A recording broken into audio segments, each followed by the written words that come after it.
Morning, everyone. I hope this day finds you well. And so today I want to talk about compassion, compassion for what's going on in the world, compassion for yourself, as in known as self-compassion. And so for me, this is, at the heart of social connection, social nourishment, is that when you start looking at socially nourishing and feeling socially nourished externally with your friends, social nourishment begins by nourishing yourself.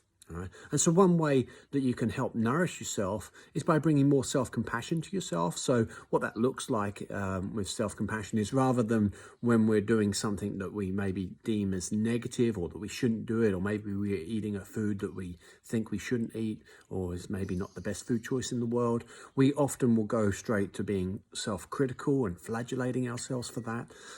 Whereas self-compassion allows us to recognize that we're doing that thing, and instead brings a warmth and understanding to it, in the same way that you would to a 5-year-old who is doing something. You wouldn't necessarily flagellate and go, well, listen, I understand you want to do this right now because it makes you feel better, and that's fine. It's good to feel okay, right?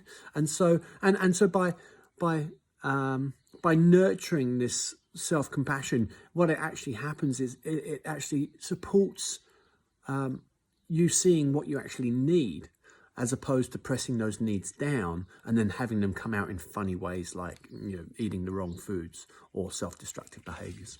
Okay, and so I invite you to start looking at this idea of self-compassion and bringing more compassion to yourself, especially at this time when the world's quite different, and it's okay to know how you're feeling right now, and by being okay, you actually get to see what needs are not being met, and then you can meet them in a way that works for you.